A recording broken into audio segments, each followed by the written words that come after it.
No ignorance or audacity formed against me shall prosper. I wish a motherfucker would. Let's just get that out the way right now, okay? Because I wish MF would. All right. I wish they would try me like they was trying a lot of stuff in this episode. Child, happy Friday to you all. Welcome back to another round. We are here with another episode of the Never Ever METS. Child, season 1, episode 8. Ooh, Lord, I am alone, solo dolo. So good luck to me, child. We gonna see what it do tonight, y'all. We gonna see what it do tonight. If y'all just getting in here, please do me a favor. Drop the green hearts in the chat like you always do. Like, share, and subscribe with a friend if you get anything out of this content. Okay, I'm still a little barred from Miss Misha, child, because it be ringing in my ear. I'll be listening to her so much. Okay, I love me some Miss Misha. Shout out to her. Thank you, Ja. Thank you, thank you. TGIF to you too. Hey, Lip Galore. Hey, Monique.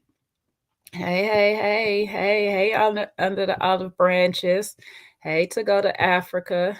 Hello, hello. Hey, hey, we up in here. Thank you. I'll be working on it, child. It took me like umpteen years to finally learn how to do some makeup, child. And I'm getting it. Okay, I'm still trying to get to a space where I don't look like I got it on. I'm trying to get like them heifers, but we're gonna see. Okay, I'm trying not to focus on people makeup on this show, but I was this week. I was this week. I'm not gonna tell y'all who makeup I was focused on, but somebody's eyeshadow was getting on my nerves. But you know what? In person, it might look good, okay? Because look, hear me out. Now, y'all know I model. I dabble in this stuff a bit and stuff.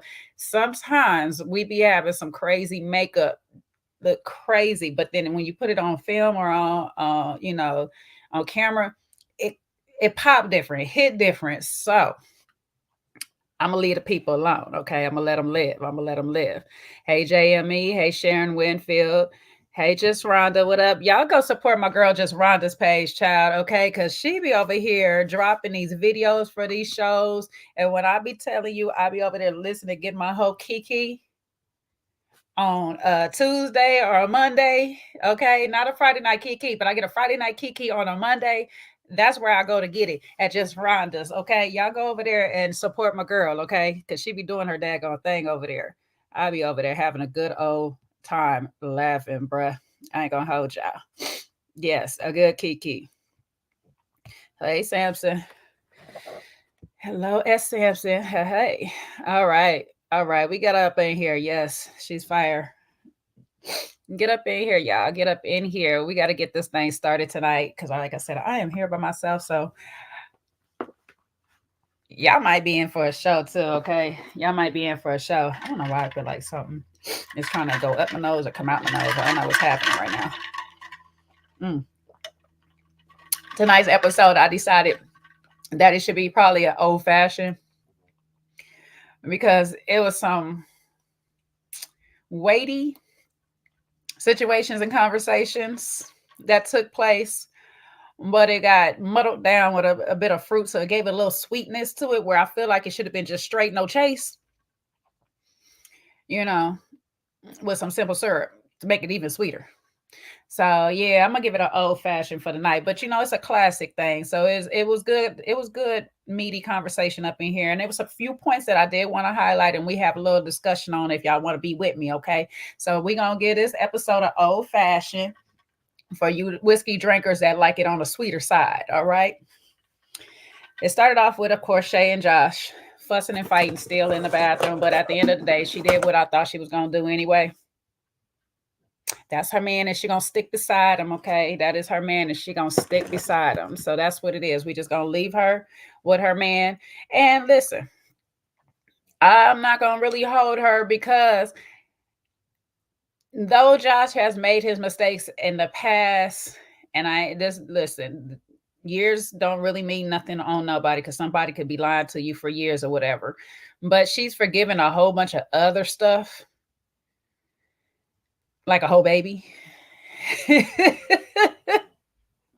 sometimes this little tidbit right here might not be nothing, especially when we don't have no actual proof. A baby you can't kind of hide, but we don't have no actual proof that anything actually went down out of some inappropriate conversations that we can actually like, hey, listen, we need not do that again.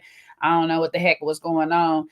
And like she said, oh girl ain't even come to her. Now that was the craziest part. And we had that question last week. Why Alexis never went straight to Shay? Come to find out, Shay got her Alexis got Shay number. So did Alexis really say what she said, or is Dymond really being messy? That's the question we got to ask ourselves, because this is not making no sense. Like, if you got old girl number and you call me and you be like, oh, I got some info on old girl, don't you want to call old girl? That you know, I mean, listen, I'm a little petty and I'm a little nosy, so I am gonna want to hear what you got to say a little bit. But for sure, I'll be like, after I finish with that conversation with you, I'll be like, girl, that's something you need to tell her. You need to tell her. You got her info. You want me to pass your info to her? Because I'll let you out. I don't want nothing to do with it. I don't want nothing to do with it. I regret that I heard it in the first place. Really don't. You know what I'm saying? I'm a little messy. But the one thing about my messiness is I just like to listen to things. I like to hear the drama.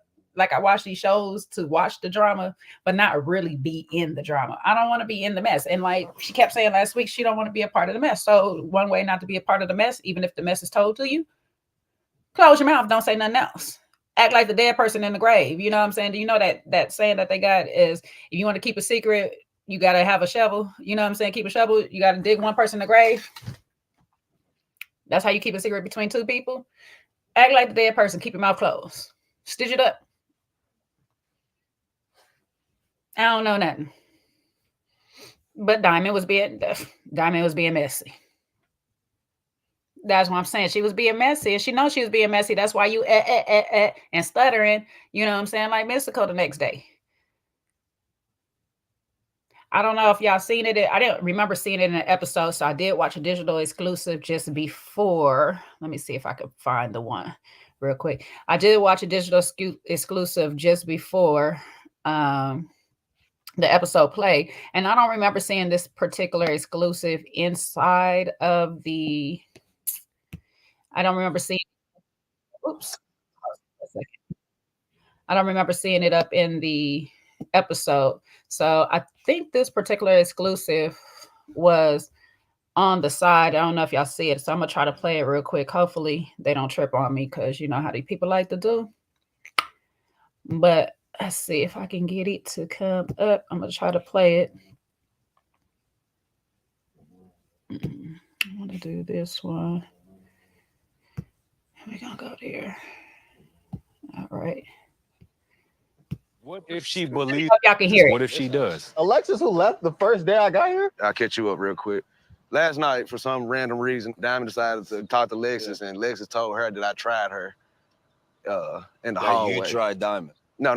Tried Alexis. Telling them what occurred, making it seem like I'm starting something. That's what I'm talking about. But he ain't telling from A to Z what happened, how I was over there, how I'm taking up on his side. Calm down. No, it's no calm down. I'm the one that's Okay. So right here, I don't want to play too much because I don't want them to say nothing to me. But right here, in this spot right here,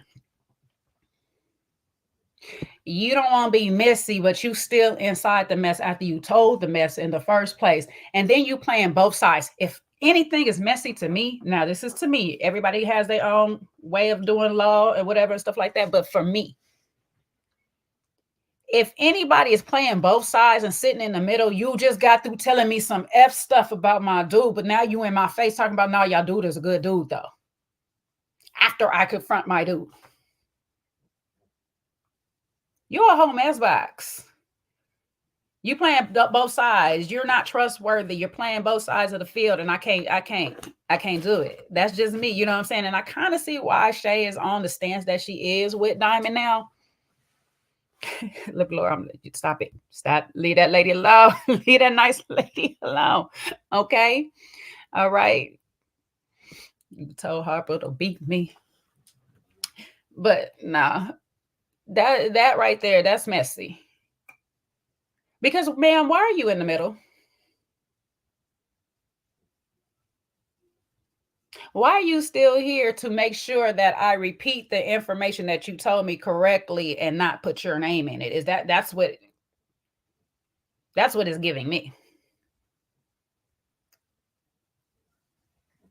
That's to make sure that your plan goes accordingly. You got to see it all the way through. You just don't want to leave it up in the air. That is good. So you're still in the middle of it during the whole altercation, but you're not messy and you don't want to be messy and you want her to receive it as a woman should. But carry on. Okay, let me continue with the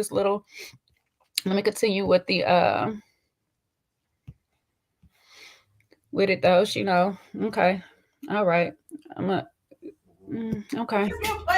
But you not. That's what I'm saying. They don't get it. Okay. They don't get it. Me and Shay talked about this the other day. It didn't sound like he was making it look like you started. Whatever. You a man, you're not gonna understand. You a man, you're not gonna understand. You're not gonna understand me being messy. Oh no, your man understands about you being messy. That's why he telling you it looked like you was in the middle of it being messy. He understands. You know why he understands? Because he just as messy. Y'all a messy couple. It's okay. It's okay. Y'all be messy together. Okay, keep that mess over there though.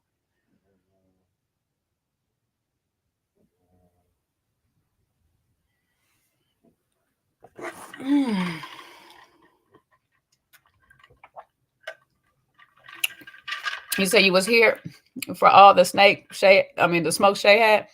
I was here for the smoke Shay had. I thought Shay would come with a little bit more smoke, okay? Because we're going to get into it when we get to them questions that they ask. Because, see, my petty memory would have kicked in. And I would remember about Facebook real quick. I'd be like, oh, this is what we doing. Okay.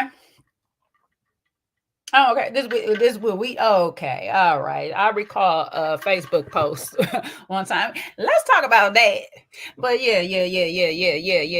All right. You don't want to talk about that. Okay. I hear you, sis. I hear you. I mean, it wasn't much outside of this thing or whatever. They just talking. I would just let it go. I understand why Dymond told Shay, you know, she has this woman empowerment thing that she wants to go and tell Shay exactly what's going on so that she can give her the ups that somebody didn't give her. But I just don't think this is going to turn out right. But somebody got some sense at the end. Somebody got some sense at the end to know that ain't going to turn out right, okay?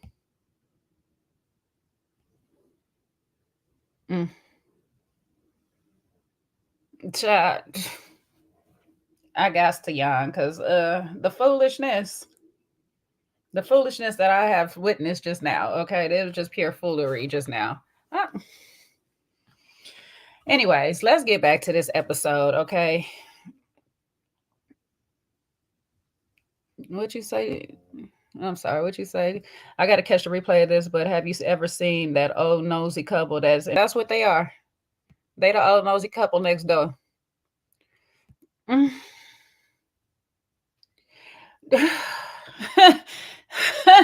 you're right, you're right under the olive branches. Women empowerment. Question mark. She's not a girly's girl though. And I'm not saying you have to be a girly's girl to have woman empowerment. That does not mean that you have to have that. But sis, you came in here telling us women was too messy and that you didn't want to be a part of it and you didn't want to even share a room with them because they was too messy. However, you're not sharing a room apparently, and you all up in everybody else's mess.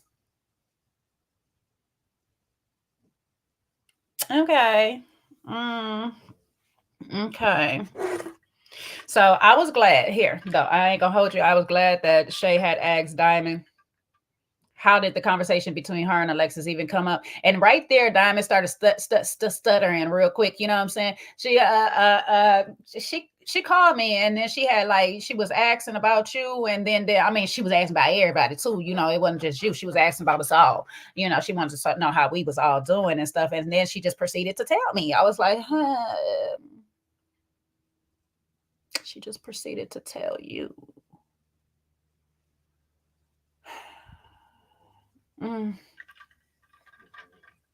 Okay, girl. Millie says she don't believe none of it. Millie says she somebody full of it. Somebody full of it. She don't know which she it is because she didn't clarify to us what she it was. But she says somebody sound crazy and she don't believe it. So I'm assuming one of the she's is Dymond, and the other one of the she's is Alexis. Okay. You know, and at this point, no, you might not have lied, Dymond. You might have told what she had told. Alexis had told you, but you are still guilty by association by relaying the message. You know, when they say don't shoot the messenger, it's a reason why the messenger got killed, because usually the messenger is a double agent. And they running back and forth because they got the ability to run back and forth between both camps. So in this case, you are the messenger, and bang, bang. Shay got you. Bang, bang. Hey, like, I don't know. I don't know. When we got down to the activity, it all came out, though. How the house really feels about this couple. The house really feels about this couple. Okay, so the activity was called the hot seat, and everybody has to take a turn as a couple getting asked a bunch of questions. And if the questions don't feel like they're validated by their answers, the couples are allowed to ask a follow-up question. Okay, Jod and Aaron was the first one to get up there. Forever it took them to get up there because they were arguing about her good side. If I didn't want to believe Jody was here for TV alone,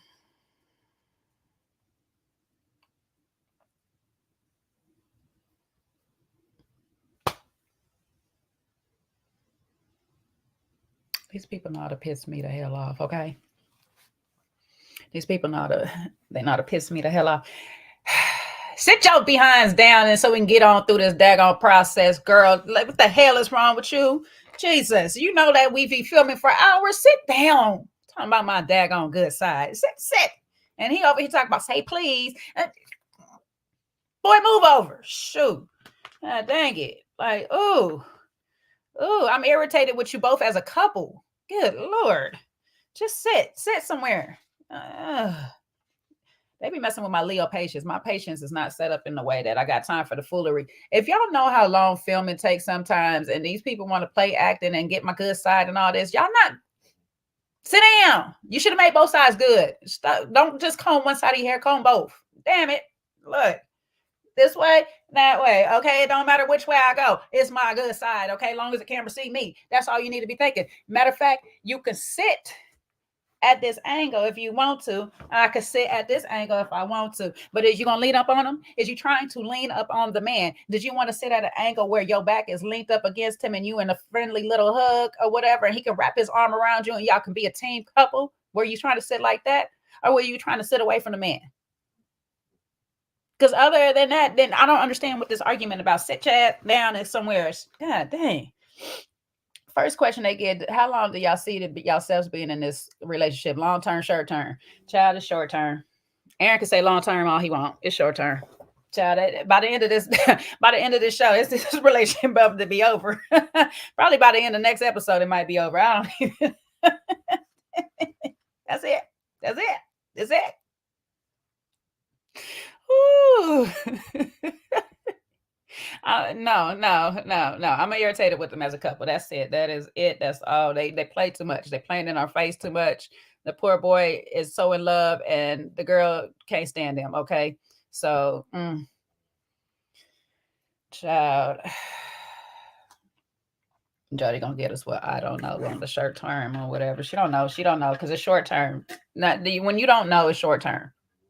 If it ain't long term, it's short term. So if I don't know, is shorter than the short term. Whatever's shorter than short term, that's what it is. That's why Jody don't know, because she don't know what is shorter than short term. Okay, but they said in the chat, no term. All right. No turn. That's what definitely here. She here. I'm here so I don't get fined. Shout out to Marshawn Lynch. Was it Marshawn Lynch? Do I remember? One of them football players. He was just there he didn't get fined. That's with Jody. Wasting our goddamn time talking about pick a side. Now then the stupid next question was, and it's no fault of these questions, because of course nobody knew what nobody else was writing, but the next question just was a dumb follow-up, because if you answer this question, you really didn't have to ask the next question. But what do you see yourself doing in 5 years? I assume this question was separately. Being that the first question was already answered, that they ain't gonna even make it to 5 years. So I assumed it was separately, but the way it was finished up, and Jody responded to Aaron saying that they would be owning some stuff and some businesses together, or some businesses. I guess that's what their goal was as a couple, is to come into a business agreement, which I understand what she's saying. I understand both of their terms. In American marriages, in America per se, or what I say, westernized civilization,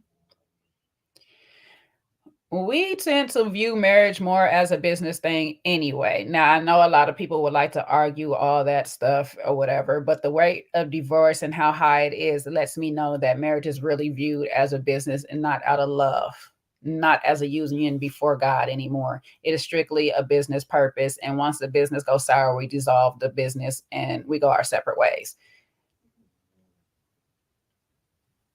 Am I saying stick through a lot of marriages that harm you and all this stuff because once upon a time you were in love or whatever? No, but I do understand that how America works. Divorce is a business.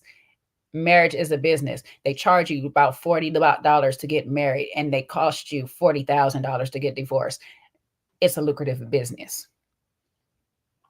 So really, when you get married, you're taking a business chance and hoping that love ensues somewhere down the line in the marriage.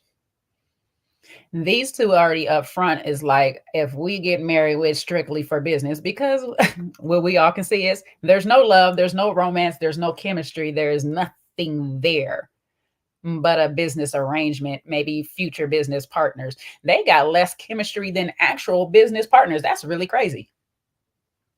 Because most people that generally go into business together sometimes are some type of friends or whatever. I would love to believe that they are friends, because there's another digital clip that's out there that shows Aaron speaking on how his father's indiscretions traumatized him. So there's a part of them that are connecting and bonding over certain things. And I'm just like, are you trauma bonding Jody? Not Aaron, Jody, because I feel like she likes him through his trauma. She likes him, that parts of him is broken, and it soothes the brokenness in her. That's what I think she likes about him. I think parts of her is like, you will adapt to me because of the way your condition is broken down, and it fits the way mine is broken. So I think that's what she has a hard time of letting go of Aaron. But I'm going to say this just like this. Jody, if you value that man as a friend at the least, you need to be A1 with him, period, about how you feel overall. What he do with the information after that, that is really upon him. But however, he needs to know that you do not feel him in a romantic way, that he needs to go find the whole of somebody instead of leaning on the part of you. Because you know deep down inside that you cannot get that man all of you at any time soon. Excuse me for repeating that 3 times, because I was about to say something else. But anytime soon, you cannot get that man the whole of you. And you really deep down inside don't know how long it's going to take before you can give him any more than that little part of you that you're allowing him to have. So you, ma'am, need to go ahead and tell him the 100% truth of how you actually feel if you actually care for that man as a friend. And I want to believe from the clips that I've seen that you actually do care for him some type of degree and manner. But respectfully, you should care enough to say that, you know what? I see you being a good man. And that requires you to have a reciprocal relationship from a good woman. I'm not that woman for you. That does not diminish you of saying that you're not a good woman. You're just not a good woman for him. In turn, you're holding yourself back for your good person that you want in your life. So it makes absolutely no sense to continue to hold on to him, to lie to him, to tell him that the kiss was good, it was meaningful, this, that, and the third, when you don't feel any of that. Just tell him the honest truth. It is not something that is going to be easy, no. Because yes, he does have his hopes up. Yes, he does feel something, or he's looking forward to more and all of this stuff like that, because somewhere you align mentally. Probably on a business aspect, probably on a work aspect, y'all align so much, but on an emotional aspect, y'all do not align. So you need to let him go. Y'all not even close to aligning. It'd be different if y'all was close. Like Millie and Greg to me are close to aligning in a lot of ways. Josh and Shay are pretty close to aligning in a lot more ways. Y'all not aligned. Dymond and Aaron align. At least in the messy and pettiness of it all. Okay, y'all not even aligning there. I can barely see y'all aligning in a real friendship, because the friendship is really one-sided, because it seems like you despise his presence, period. So I don't even know how that can be a friend of yours. So I think y'all just need to like pack these bags up. Stop trying to get this airtime for this sex whatever thing you got going on in your life. Promote your stuff. You got enough airtime. Promote the rest of your stuff right now and pack these bags up, baby. I understand that it looked like we only got about one more episode to go anyway. I hope you didn't drag this man out any further outside of this show. I hope by the end of this show you actually just told him your truth, and y'all can be cordial enough to try to salvage a friendship going forward when his emotions and his feelings are closed for you. But yeah, I don't know. That's just my thoughts on it. I don't know how y'all feel. Let me come to the chat real quick. What you say? Can't say what I want to say about this. Beware of bad business deals, my brothers, but understand deep down we may want the deal. Exactly. I think that's what's going on with Aaron. I think that's what the doctor is kind of getting to with him, is that he wants something that she can't provide, but he wants it so desperately. And this shows to show that, listen, men get desperate too. Men get desperate too, that they will hold on to certain situations longer than they need to. You know, and if he's not trying to learn a lesson out of this, then you need to move on, sir. Regardless of the nature of the relationship, she needs to be kinder and more respectful. This is true. But that starts with being honest. If she could start being honest with herself about how she feels with them, and she'll stop being so hateful towards him. She's fighting herself. That's why she's fighting him. That she's fighting herself. She's fighting the nature within herself to be free and release him at the same time that she's taking it out on him. She's being pissed off at him for not getting her hints. Just tell the man straight up. Now, if you tell him straight up and then he continues to be a bugaboo, and then that's the reason to be mean and stuff. But to be honest, I think that's part of the reason that she does be mean. It's because she wants him to get that hint, like, I'm not into you. And unfortunately, sis, some people just don't get it. Some people don't get it when you tell them straight out. That's the honest truth. But it's better for you to just go ahead and free yourself, tell him the truth.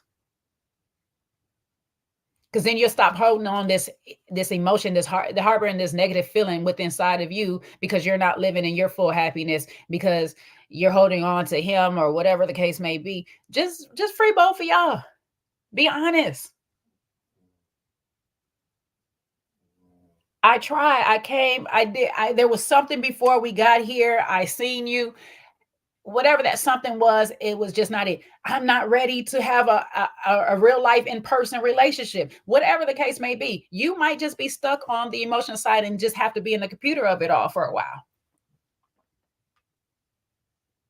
Some of us gets our kicks off of the internet more than we do in real life. That just might be your lane, Jody.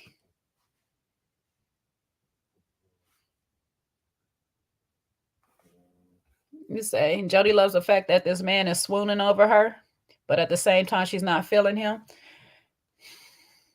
She don't, because she fusses with that. She fusses at the way he swoons over her. I think she's just in a space where she has gotten to know so much of his deep, intimate secrets that she feels some type of way of not being able to let him go. But sometimes that you don't have to let him go. Just say we friends. Just you're my friend. I can't do a relationship with you the way you need to. You know what I'm saying? It's not easy. Thank you, Haitian Empress. I ain't seen you in a while, Mama. How you been?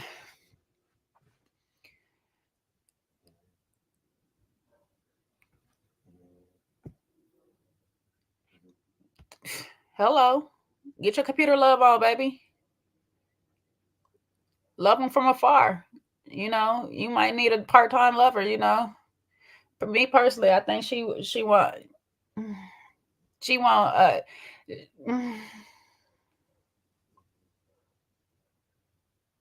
hell, to be honest with you, she might be in polygamy. Because I think she wants both. I think she wants both, you know, overall. I know some people like to dabble on one side and then dabble back on the other side. I think she wants two at the same time. But she actually still wants to be romantically and physically attracted to them at the same time too. So she's an enigma because I don't know. I think personally, this is how I feel. She needs to spend some time by herself for a while to figure out who is Joanna.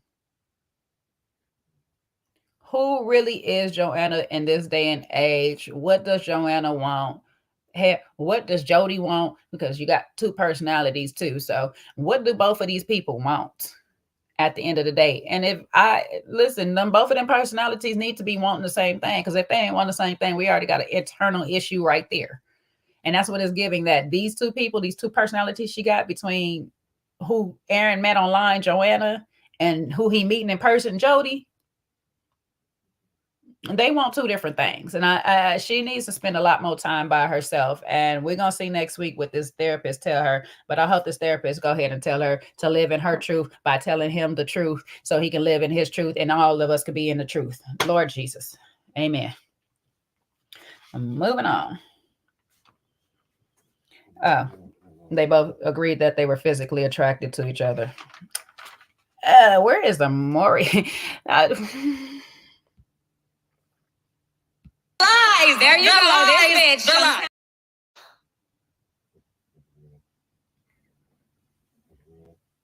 Are you both?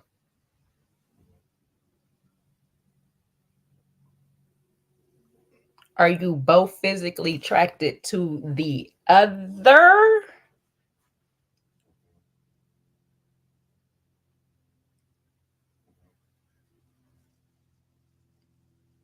Okay.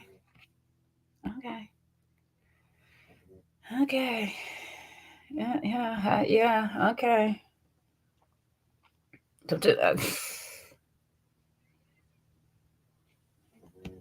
And the lie detector test determined that was a lie. Okay, because what?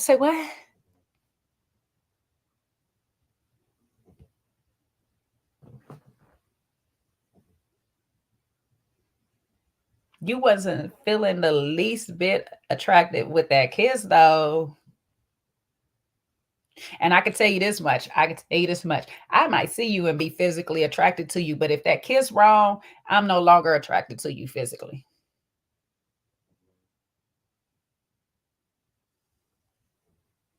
That kiss gonna solidify the deal for me if I am attracted to you physically, okay? So I might have been able to lay eyes on you and be like, oh yeah, he got a nice body physically, you know what I'm saying? I might be able to work with that or whatever. Then that kiss go wrong. Because one thing for sure, I'm not really big on kissing in the first place. So when I do it, it gotta be right. And it would solidify the deal for me that okay, I can work with this. I can do this. I can. Okay. Ma'am. Okay, you're gonna lie in her face some more. All right. I needed a follow-up question. I needed a follow-up question. Like the hell you talking about? You said money makes Jody's eyes light up. Little Aaron is broke. Lord Jesus, how you know this man pockets? Chris got money allegedly, so she likes him. She noticed when other dudes had money, can't remember who. Well, you know what? Maybe it is. I don't know. When the kissing ain't is not kissing, baby. Baby is indeed, baby. When the kissing is not kissing.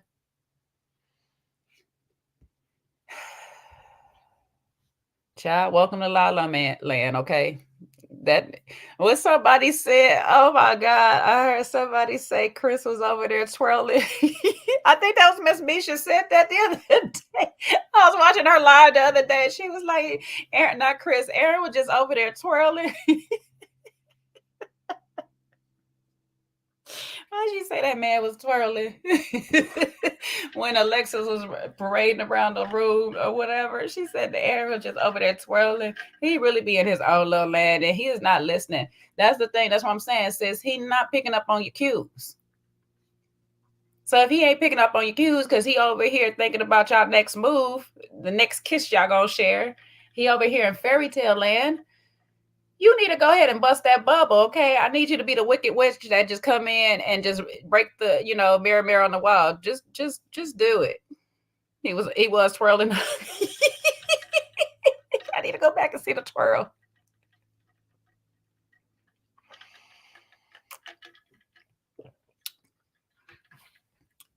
You said me, my lips ain't looking right when I told what? What? Them lips ain't locking right, huh? All right. Moving on, though. Moving on. Josh and Shay. They questions was, does Shay truly just trust Josh and stuff? Excuse me. My lemonade hitting. Do Shay, you all right with little mama? All right, now she over like she upside down on her back. Does Shay really trust Josh? They looked up at each other. She said, that's a good question. Do I really trust you, Josh? Do I really trust you? Yes. There have been a lot of lies said around this dinner table here tonight, but that you can't believe.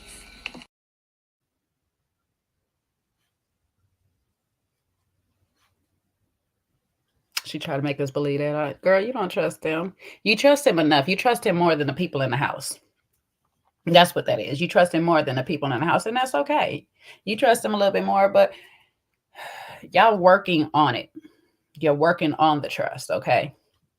It's all right. Because the follow-up question is, how did they navigate through the recent situation through the house? I love the answer she gave. She's like, through a process of communication. We had talked about it, which we seen the blow up. So that was the first step of getting it out.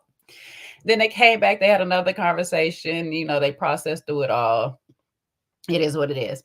Now, am I more inclined to believe Josh a little bit more? I personally do feel more inclined just because Alexis has came out here and told herself true to be lying, to have lied, to even been on the show with the partner that she had, to, lie about some other things. Now, do I feel like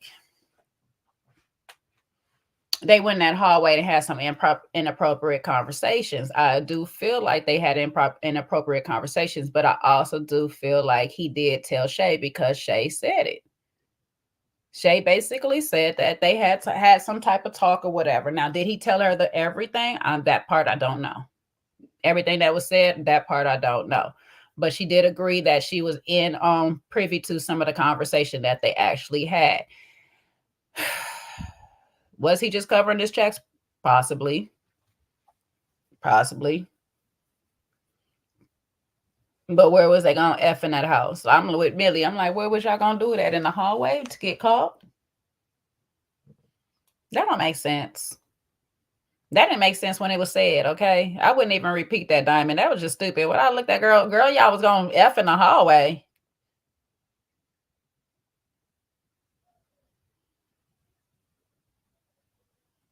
And no, the bathroom is more private. Cameras definitely can't go in the bathroom. You know, you could have waited 5 minutes. You could have went to the bathroom, waited 5 minutes, and then he could have like accidentally walked in there. Okay. I'm supposed to believe it. All right. So yeah, I'm kind of like, yeah, I knew she was gonna stick by her man because this story is getting weird, but hey, listen, I done did it before. I'd rather trust the devil I know than the one I don't. So there's that. You know. How does Shay's mama feel about Josh? Her mama don't feel about Josh. Her mama don't know about Josh, okay? Her mama don't know about this man that's been living on the other end of this computer for 12 years. I don't know who asked that question. Y'all wasted the question. We should have asked about the baby. How did y'all work past that? That would have been the question to ask. How does her mama? Y'all assume that he met her mama, but he couldn't meet this woman in person first. Okay, you know what? Y'all like to waste these damn questions. Y'all just don't really care anymore. So Dymond proceeds to say that, you know, how she got questions because how the mama don't know this, that, and the third. And I got questions too, because how we still don't know about this ring that's on Facebook. And why nobody keep asking about that? Why did not one of you couples ask about the ring?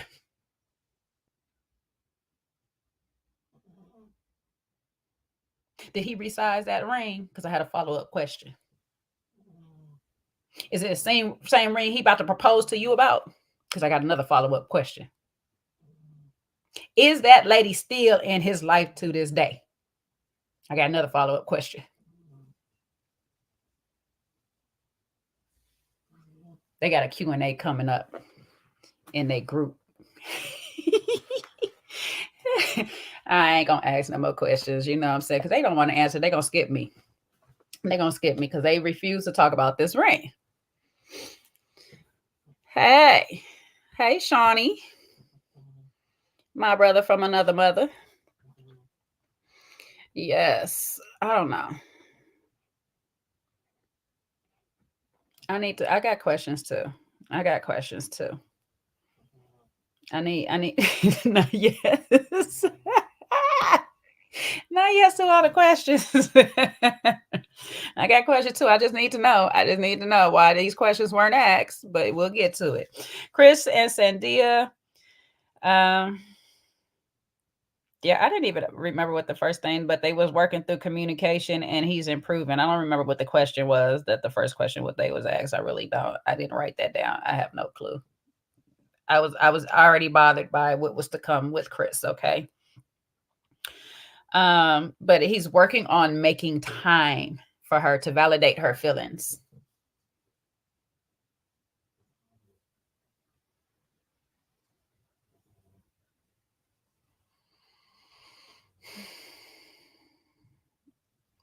Now, I'm not saying that you neglect business for your lady, but you find a way to prioritize your lady as much as you do your business. The order of structure that God gave us was God, your wife, your family, everything else. Now, I understand you got a fear of failure when it comes to business. So we want to keep business up here. That means that your wife or potential wife or whatever should be somewhere on this playing field. I'm going to need Sandia to be up here with you on this playing field because, bruh, you saying some of the wildest things, okay? You are saying some of the wildest things right now.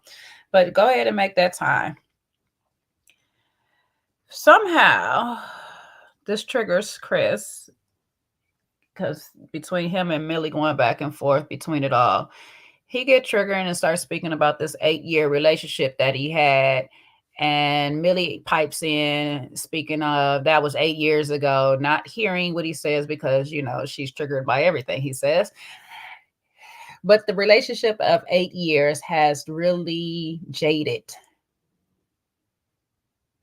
Chris. And there's no way, I know he likes to say it later on in the episode while talking to Dr. Ali, that he's worked on it, he's healed from it. You're not healed from it, sir. You're not healed from it. You're processing through it. You're going through it still. You're dealing with it, but you're not healed from it. You're actually scarred. And the scar has festered and spread it through parts of your body.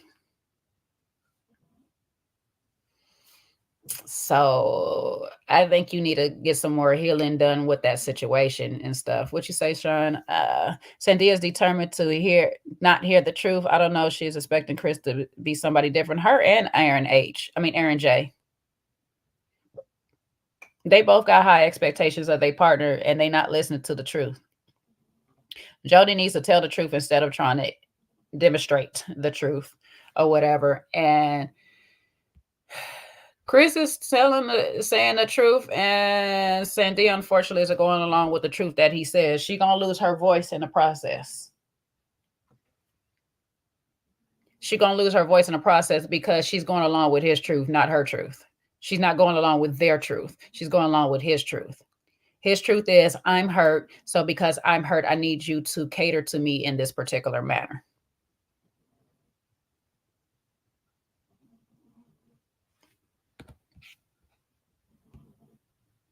I need you to soothe my wounds that somebody else gave me. And there is one thing that Millie said that stood out. She was like, so you're expecting her, you're giving her hell for somebody else who crossed you. You're giving Sandia the hell that somebody else crossed you for. You're not healed when you do that. When you're hurting people that are currently alive for past traumas, you're not healed. You're actually still going through it. Because you're now holding on to something that you actually want, but you're not ready for. Let that lady go. Go find yourself. Go heal yourself.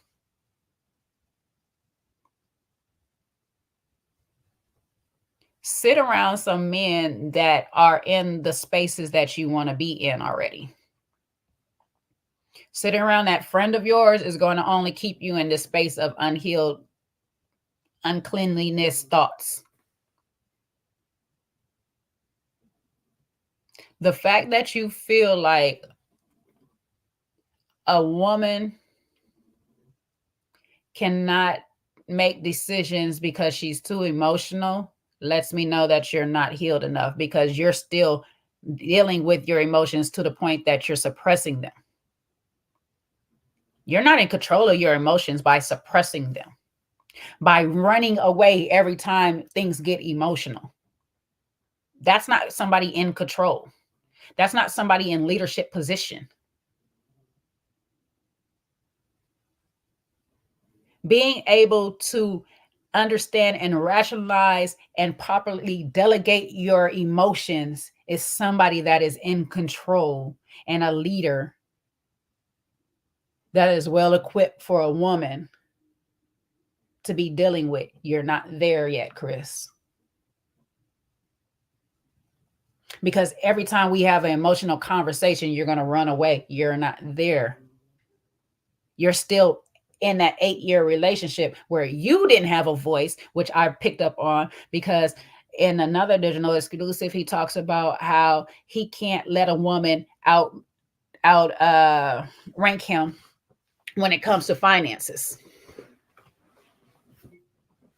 She can't make more than him because she's going to in turn belittle him, feel some type of way, treat him some less than or whatever and stuff like that. And listen, I ain't gonna even hold you. A lot of women do that after some time. A lot of women do forget their place or whatnot. But like the men say, when you do find a secure man and a secure woman who still understands their gender roles and want to traditionally live in them outside of untraditionally making more money than the other, when you actually with a woman that respects you and you in turn respect her,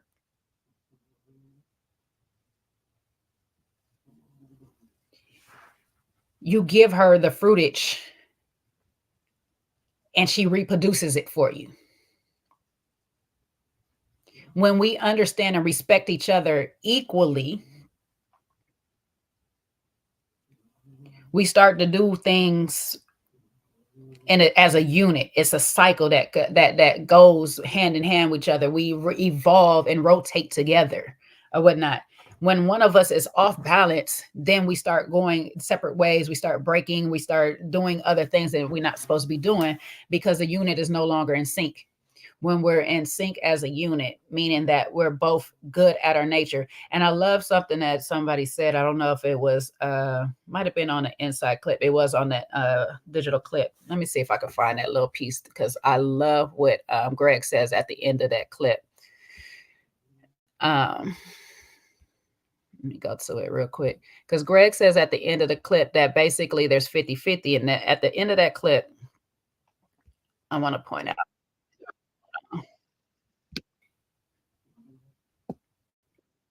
Okay, let me get it right here. Let me see. Let me get it about right here. Hopefully I don't get in trouble for this, but if I do, oh well, y'all, we gonna be watching some things today because there was some little parts. Oops, wrong stuff. There was some parts on this that I actually did like. Here it is. Okay. Let's go here. That, but you can't go around and walks of life thinking like that. Relationship is 50-50, you know? So I'd hope that you want a strong partner that gives something back in return too, that's just not mutant traditional housewife where she don't question anything you do. Like, I don't see how that's healthy, man. So I hope y'all was able to hear that. I hope, okay. I like that Greg say relationships is 50-50. Here's this thing, because I know we argue all day long on these internets about 50-50 relationships. Men need to go and have 50-50, 50-50, all this stuff. What Greg is talking about is not 50-50 as far as finances goes. That's really what that argument is always about 50-50 as far as finances. 50-50, and we got to stop saying 50-50 because it's really 100-100. But it's meaning that you're giving all that you're good at and you're bringing all of that to the relationship, and I'm bringing all that I'm good at and I'm bringing that part to the relationship. If we're both giving 50-50, we're giving 50%. Now think of it like this. If we're giving 50% of cooking, cleaning, laundry, raising the kids, we're both doing that. We're giving 100% of those things, but then we're lacking everywhere in other places. So that's why I say you got to bring like the 100 of what you have. Because if I'm bringing my full, Lord Jesus, I think Happy's over here letting loose, y'all. If I'm bringing a full 100 of what I have, and my person has a 400 of what they have, I might be able to cover some of the areas that they don't have. That's what I'm looking for. I'm looking for the partnership that merges together, that we start being all as one. We exclusively now becoming one. We're blending.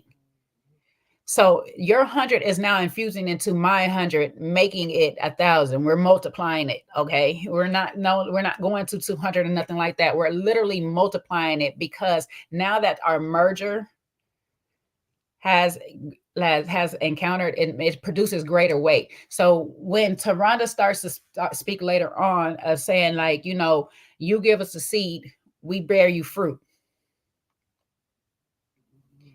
You bring us bacon, we provide you food. Chris is like, yeah. Now he does make a good point. Yeah, without those things, I got to go get those things in the first place. Yes, you do. But when you go get those things, guess what? You got to go back out there and get those things. When you bring those things home, I have to now figure out what I do with those things. You did your 100. I do my 100. That helps you go and do some more of your 100. You do more of your 100, you bring it back to me, I give you another 100. I'm constantly refilling your cup because you're constantly refilling mine. You can never devaluate things that I do in the relationship. Otherwise, there is no relationship. You might as well go do 100% by yourself. If you feel like women have no value, they have no voice, they have no say, they can't make decisions properly, then why be with one? Go do that by yourself. Do it all by yourself.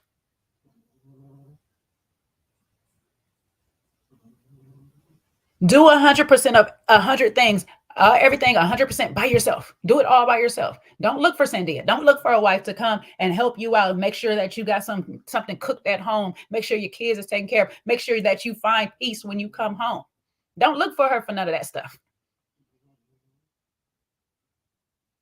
Because those are the decisions that she's making.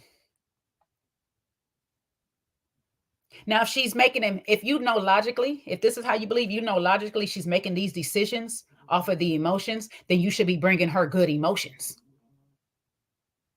Emotionally, you should make sure she is stable, happy, healthy, fed. Emotionally, she should be well-rounded and all positivity.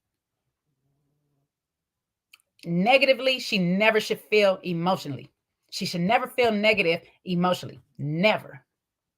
If that's the logic that you live by, she should be secure in her emotions, that every decision that she makes going forth is a sound decision because you made sure that emotionally she was good.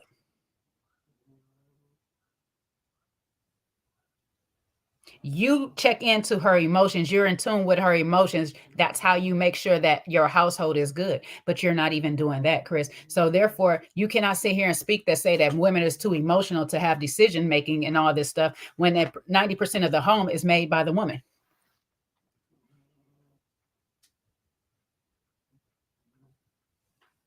You're providing the home. You're not making the home. In your logic.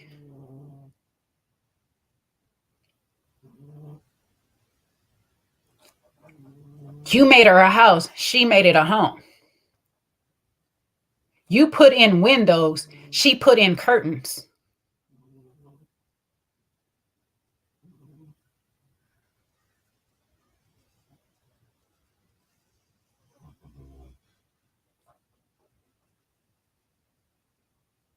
If men was the end all be all and women did nothing, why do you want one? Go explore your options like your friend says. Find happiness in every woman that you meet. Why would you ever want to settle down? Your logic don't even make logic for yourself. You're so hurt by that 8-year relationship. And I feel sorry that you experienced that you're feeling this hurt because of that. But you need to go fix that with yourself.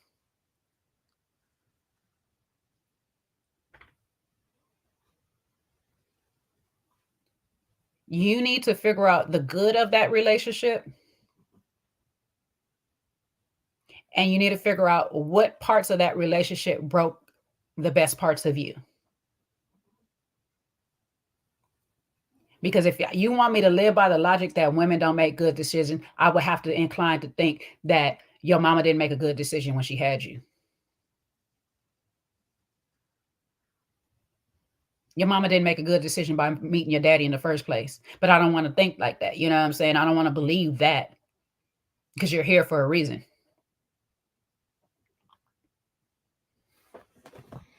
I don't know. I've been on a rant, so let me come back to the chat and see what they say. He need them goodies from her. No, he can get that from anybody. Remember, his boy said he'd be out in the streets, so that's not what he need from Sandia. Jody gonna wish she had a little Aaron when she pulls her head out. y'all, I'm not about to read more because I don't know where y'all going. You want to hear from Chris X? Damn right, a house ain't a home. Alexa, play that for us. All right. Every person has their role. None is more important than the other. We need each other. Amen. We need each other and we should want each other. Hello. All of y'all up in here watching. Let's get these likes up. Thank you. The likes is like the tip jar around here. Okay. I appreciate y'all all commenting in here, but you know, the likes is a tip jar. If y'all like anything that I'm saying, just go ahead and hit it. Hit the like one time. Chris needs more help to unpack his thought process on women and relationships. And Dia needs to pack it up. Amen. He does need more help, though. He does need more help. A lot more help. I don't know. I don't know what he's going to be able to do. Like, he needs to really go through that 8-year relationship that scarred him. And it sounded like from what I heard from the clip, if we watch the beginning of the clip, the first 3 years he was kind of dependent on her. And I know that's in that clip. And then in this part right here, he says that he was attached to her. He was attached to the family, that his kids was around her. He was around her kids. So it was given, she was making the money. She was doing that. She lost the respect for him. I don't know what I would have to, I would want to ask what's her cultural background, because if she's like aligned with his, then maybe she did look at him some type of way, because, you know, in some cultures, we hold strong to the man has to be the provider in a way. I wonder if he was even making any money, or he wasn't making as much as she was. What was he doing at the time? It's still a lot of questions that I would like to ask about that 8-year relationship. Unfortunately, Millie got to tussling instead of just asking real questions and stuff. So there's that. But let us carry on, because, you know, it is what it is. We can spend all day on this, and maybe I'll just do some segments by themselves about these people and whatnot. We get to Millie and Greg. Millie and Greg. Oh, thank you, Lip Galore, for the super chat. Appreciate you. I mean, the super sticker. Thank you so much. Oh, you know what? I need to go ahead and put my daggone Cash App up on this thing. Let me try to do that, because I'm gonna mess around and not remember what my Cash App is, child. Because these people, I'm gonna put it next time, child. I'll put it next time. Appreciate you though. Greg and Millie. The first question was, how does Millie feel about Greg being a womanizer? Did we catch Greg as a womanizer? I know he told us several times that he's out in these streets or whatnot. So maybe he is a womanizer and stuff. Maybe, I mean, I know we were saying that it was Millie that has been taking time to meet Greg, but maybe Greg is fancied her a bit. He liked her a bit over the thing, and this is his way of trying to change himself, or he was just trying to get some of his womanizing out before he actually really settled down with her. So he done round it all up and closed them, tied them loose ends up real quick before he actually engaged in her. I don't know what he was out here doing, but he was apparently a womanizer. So it scares her just a little bit that to know he's doing all the right things while in this process, but when they get out of the process, how he's going to be. He reassures her, which is always a good thing. I do like that. But some of the reassuring that he does, I'm like, sir, don't. Like I said, I like the way he reaffirms, but don't start making promises that you may fall short on. I'm not going to say you can't keep, but you may fall short on. You know, when you're saying that you're promising that you're not going to be like the rest, well, Do you know about all of the rest? Like all the rest or whatever. I know. It's puzzling, right? Lenny, the womanizer. Lenny Kravitz, like Lenny. I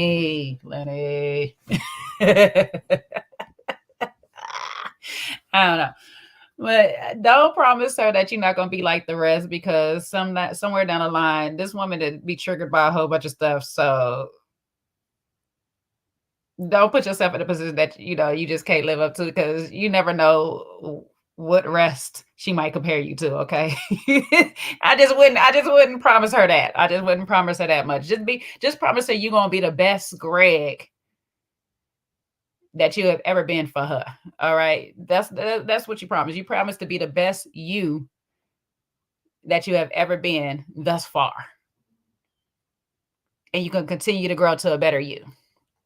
Okay, that's the best promise. Those promises, I'm not going to treat you like them, always go wrong. I don't care if you're a man or if you're a woman, them always go wrong. You always end up doing the things that the people experienced in the past somehow, some way. So don't set yourself up for that. Josh vouched for Greg, and he brought her back down because she was about to start getting panic again and all in her emotions and the things and stuff about how her past has done her and stuff. And Josh had to reel her back in and was like, he wants you. He's making the necessary changes that he needs to make for you. So just soften up a little bit and allow him the space and the grace to grow. I like that about Josh. Josh was chiming in when he needed to. The second question, will she ever give Greg the time to apologize? No. She said she's working on it, though. She said she's working on her patience and stuff like that. I guess she'll give him the time after she vents to somebody, maybe.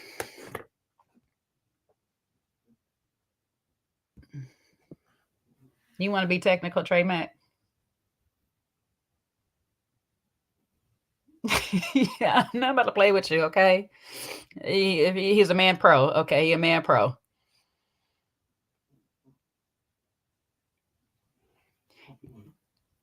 Yeah. You believe him? That's why it took him so long to get it with her, 3 years in the same time. It's now makes sense. And he did clarify that a little bit. He did. He said it's been 3 years off and on, kind of like just flirting and whatnot. We just been chopping it up. And sometimes you have those situations. So it does kind of make sense a little. It'd be more sense. It would make more sense because I've had a situation like this where it started off where every time one of us was single, the other one was in something. So we kind of like never talked to each other for a while because that's how it started off. It was just like, oh, I'm out of this situation. What you on? Oh, I'm in a situation. So I'll get back with you. And then it'd be vice versa the next time around. So I don't know. It's still on. 3 years still a long time for me, but I guess when you gotta make sure that you're a changed man. Sadly, I wish she was working on herself during that same time, but there's that. You glad to see that they made it to the boom boom room, gave it a try. Child, I don't know if I would have want to gave the boom boom room a try. There's so many people been in there now. And so many people, they had to break up Josh and Shay for a minute so they could get a chance to be up in there. They had to have Dymond. They thank God for Dymond Child. They thank God for Dymond Child. If it wasn't for Dymond, Josh and Shay would still be up in that daggone room. Nobody would be up in there. He was happy to go through it, though. I guess he worked out all these questions pretty good. He did give some, like I said, he assured her a lot. He did a lot of assuring. And Dymond and Aaron H, they came up to the plate. And their first question is, are y'all jealous of us couples because y'all older? And Aaron he told us that he has been through quadruple relationships because he is older. So he ain't really got nothing to be jealous about.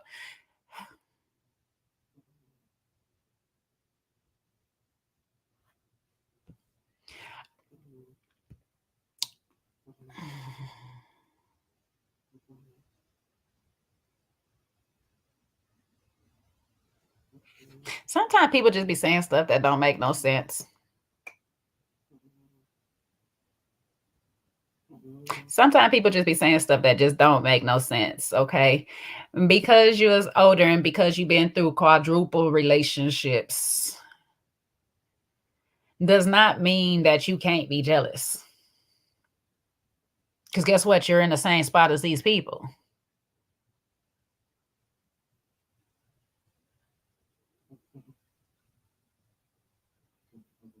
You on the same show as these people. You in the same position as these people in your older condition. But carry on, you know, that's not how jealousy works. But all right. It's not based off of your age and how many relationships you had in the past. But if you want to say, all right. Aaron H also needs to pack it up. Like what you're saying and talking about, dude, quadruple relationships isn't a badge of honor. I mean, apparently, you know, at his age it is. I need to start making myself laugh. I'm sorry. I find myself funny. Y'all might not laugh with me, but I find myself funny. Yes, it's definitely giving a little jelly. It's giving a little jelly roll. Okay. They got smoked in the hot seat.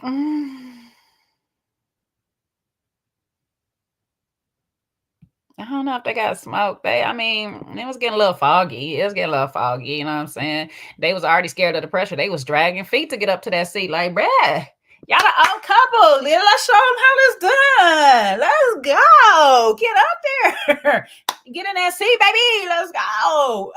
Run along. Let's go. Don't hurry on. Let's not all rush up there. I was expecting them to be like, yeah, baby, let's do this. High five. Let's go.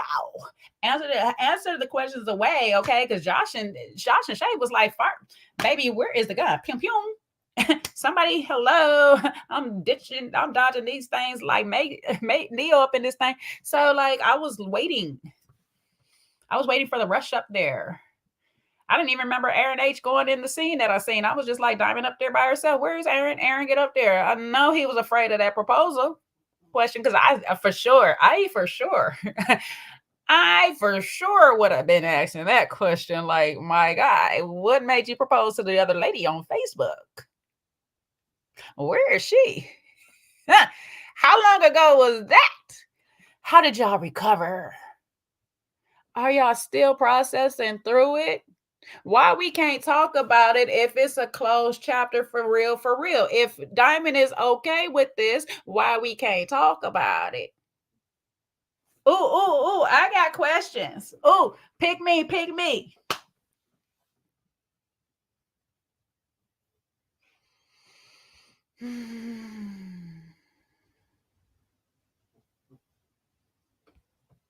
It's easier to tussle with another woman than to answer to Dymond.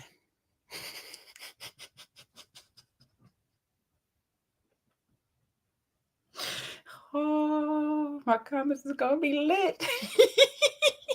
If he haven't stopped watching this, if he haven't stopped watching my channel yet, child, this feeling's about to be hurt. Hey, you know, I'm not the sister friend, so I don't give a two. Anywho. You don't think they jealous? They definitely hating. Well, you know what? Jealousy and hating kind of go along. Kind of go together a little bit. A little bit. They about the same category. But you know. Yeah, her smoke hit a little different when it come to him. You see how he cleaned it up real quick when she was like, you a man. Of course you don't get it. He like, no. I know y'all got y'all girl code. Your sisters stick together. Okay. Thank you, Jod. They should have asked him if he apologized to Irene. If he apologized to Hurricane Irene. And how is he dealing with his anger? For real. For real, they should have answered that. Hey, hey, Josh. They should have definitely asked him how he dealt with Hurricane Irene or whatever, how he weathered that storm. You know what I'm saying? As he apologized to her, you know, but they didn't ask. Then they asked, do you, Dymond, love Aaron? Because they don't be seeing nothing reciprocated in the house. You know what I'm saying? They don't see nothing reciprocated in the house. And Dymond says, I always tell him I love him. Ain't that right, baby? I always tell you that. I don't. Nigga, you better say I told you I love. See, my baby. He know what I said. You better say what she said she told you. Aaron H, you better say what she said.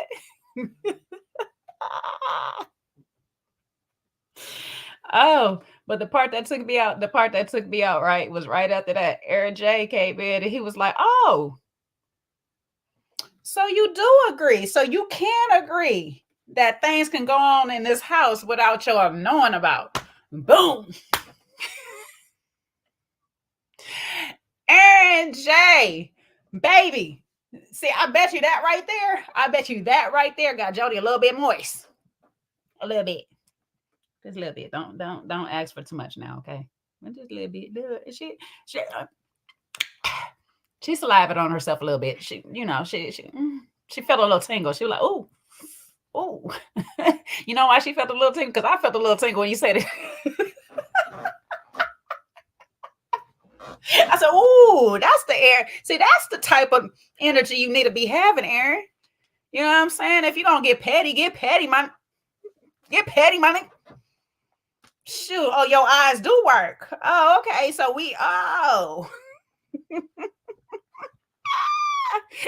a little precipitation. Just a little drip.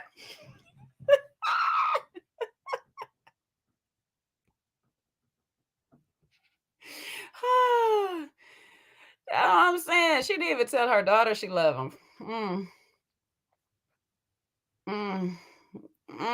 I like that check though, Aaron. I like that check. Okay. You was getting high fives from everybody. And listen, let me tell you how serious this is, okay? It felt like the whole house was ready to pipe up at this moment. It felt like the whole house been sitting on how they really feel about Dymond and Aaron. Because everybody start high-fiving, they start chiming in. Even Greg was like, you my boy, right? you my, yeah, you. We like this, right? But my man, y'all really do be up in everybody's business, though. Like, if everything good over in your camp, why y'all over in mine? You know what I'm saying? I just was wondering, you know what I'm saying? Because you my boy and all, I just need to know why you all up in everybody's business. If it ain't one, it's two.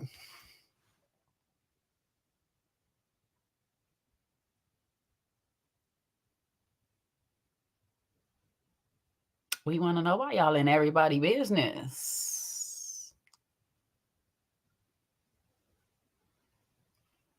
I appreciate y'all a little bit because it's helping the TV show go. So I give y'all that credit, you know what I'm saying? Because y'all be looking for your credits. So it do help the TV show move along. But what also will help the TV show move along it is if y'all go ahead and be in your own business. As the oldest couple here,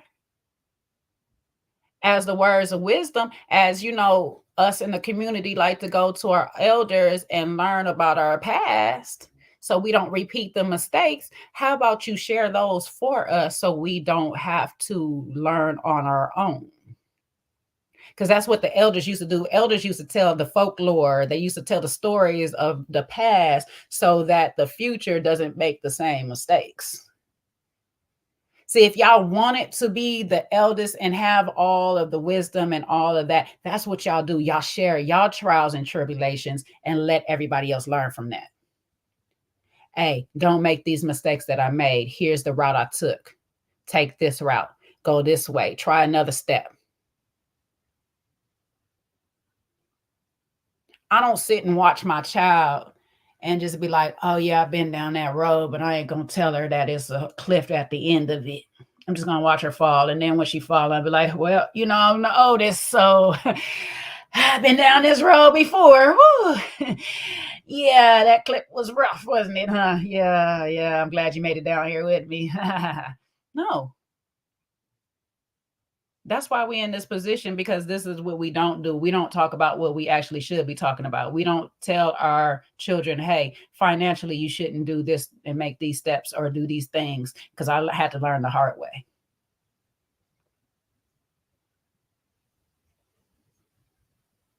I don't know. I grew up around a lot of elders. I hang around a lot of my elders. They never throw their age in my face every 5 seconds. They gave me wisdom. They gave me game. They never made me feel like less than because I haven't lived in this world long enough, because they actually remembered that they once was my age and they once made mistakes that I have actually made or are going to make or hadn't made, because they told me about those mistakes. They also guided me down the road saying, hey, you're going to make some more mistakes going forth, but here's some tools to be prepared for. Here's how you might navigate through some of the mistakes that you're going to make. And if you can't get out of it, guess what? I'm here. That's what the older people in my community did. Bless them. God bless them. On facts, I love my family. That's what my family did. And when I say my family, I'm talking about the older people that was attached to my family as well, who was there to help me get through and navigate all the situations. All of my coaches, all of my mentors, all of my adopted parents that I went through basketball and all that stuff with, that helped me, taught me things on how to be a woman, how to be a better person. Even they weren't, some of them weren't even of my race.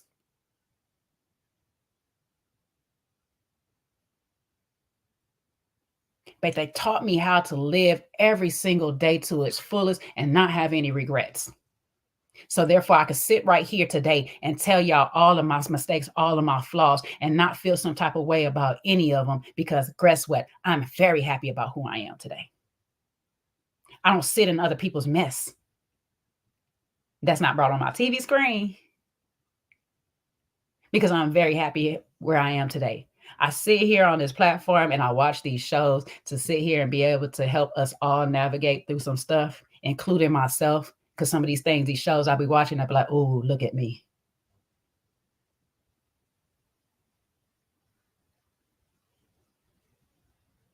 I could be better. I could do better. Because I sat many days on Ready to Love and seen myself in a lot of them people. And said, let me fix that. But never once do I sit there and go to my daughters, my nieces, my nephews, or none of this stuff like that, and just be like, I am this age, so therefore respect my authority.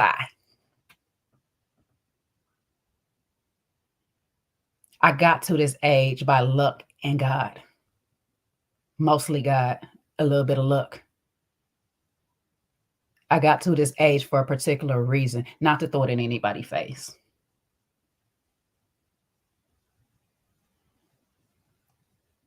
Because many days I probably shouldn't even been here. And I'm talking about from the start of my life, I probably shouldn't even be here. So being my age is technically a blessing. And it's taught me a lot of lessons along the way that I give back to other people. What you do with them, that's what you do with them. So the fact that y'all refusing to talk about the lessons that y'all have and let us turn them into our blessings, that's crazy to me as the oldest in here.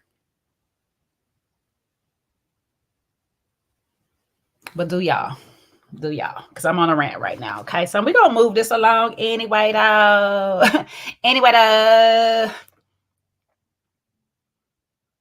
So after the game, Shay decides that she's gonna call her friend or whoever she called on the phone. Wasn't really sure. She called somebody and decide, that she had to talk about how Dymond was all up in their business. And listen, I don't know if it's production or not, but Shay was talking pretty loud. So I was like, are we being petty, Shay? Are we being petty? Are we talking loud on purpose?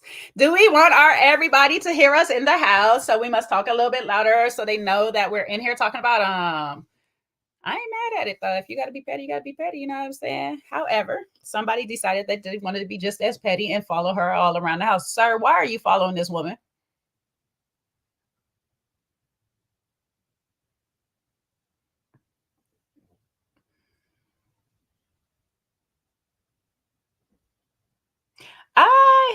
Strong said it earlier, but I have never seen a man antagonize women so much outside of the community. And it's generally those that, you know, are of the T community, the cross-dressing community, because not all, and I won't say a lot because I only know about a handful, but there's a few that really, really despise that there wasn't born an actual woman. So they like to antagonize real women. And it's kind of like what is given. I'm not calling this man anything of that or whatever, because I don't know what he's doing in his real life. You know what I'm saying? However, it's giving that energy. Sir.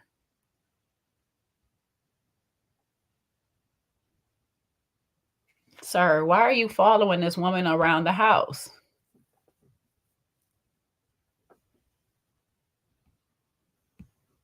That's not the only weird thing he was doing to Shay. I'm inclined to believe.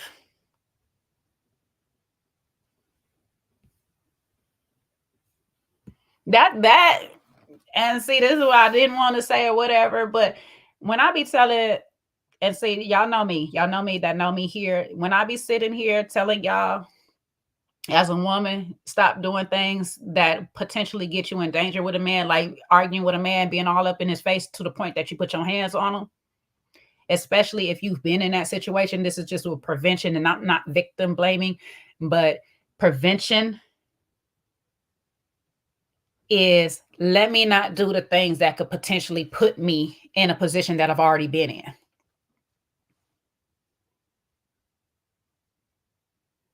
If I have been abused, bullied, mistreated, or whatever and stuff like that, generally I'm not trying to go and put that on other people. And I've noticed that a few couples tend to do that. I mean, like, you know, Millie is saying that she's working. She don't want to put Greg through it, but you put Chris through it. Aaron, you doing the same thing. I'm not going to put Dymond through it, but you're going to put the rest of the women that come around through it, i.e. Irene, Shay, whatever, Jody, whatever other woman decides that they want to speak against you or Dymond or whatever.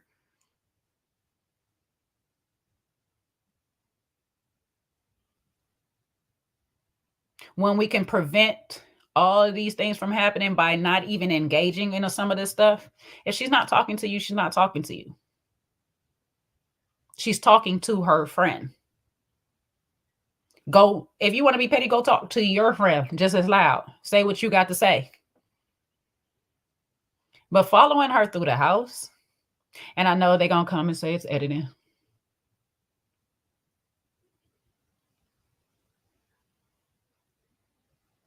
Come and set the record straight, because that's what you're going to say. I set the record straight, you know what I'm saying? I know.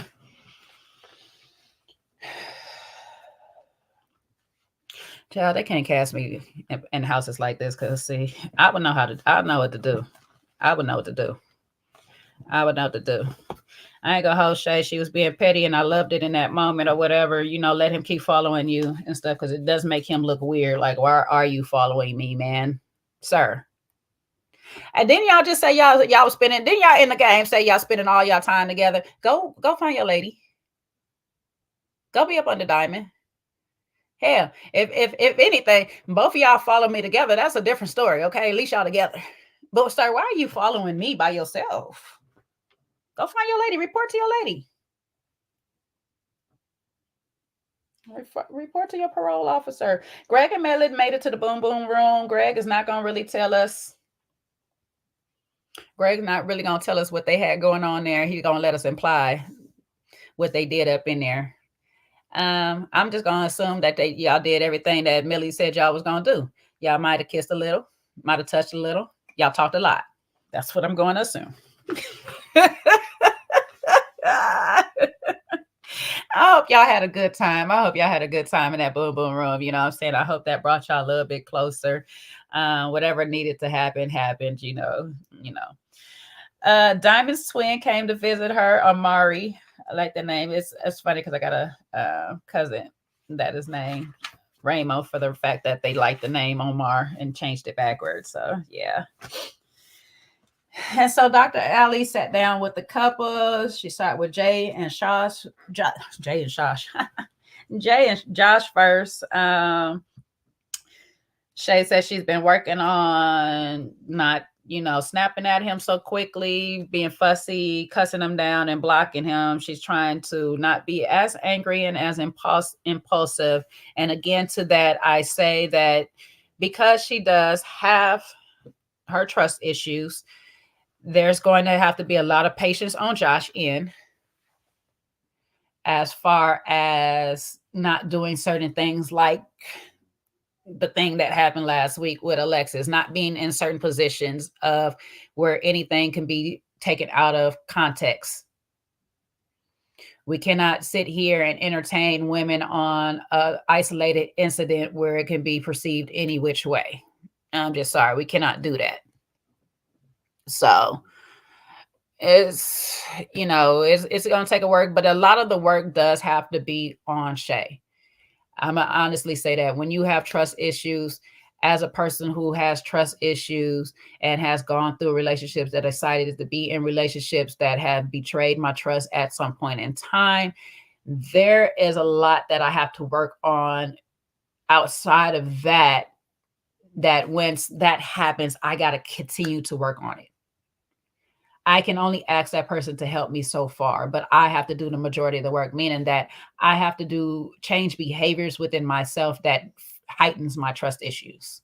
So Shay has to do a lot of the work that is going to help her resolve the issues, because these issues sound like they stem before Josh anyway. A lot like mine's. Mine's come from my parenting.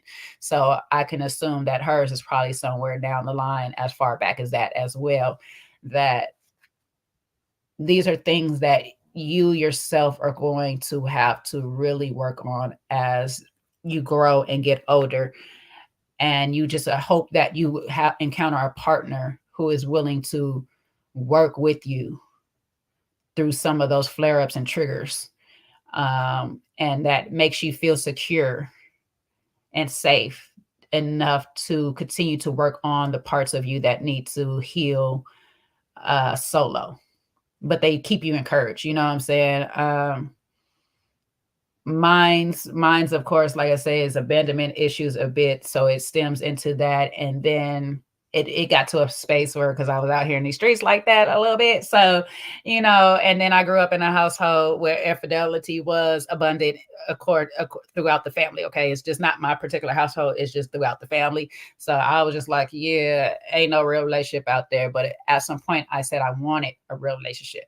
So therefore I had to make the changes that I needed to make, meaning that I can't be looking over your shoulder while you're in your phone.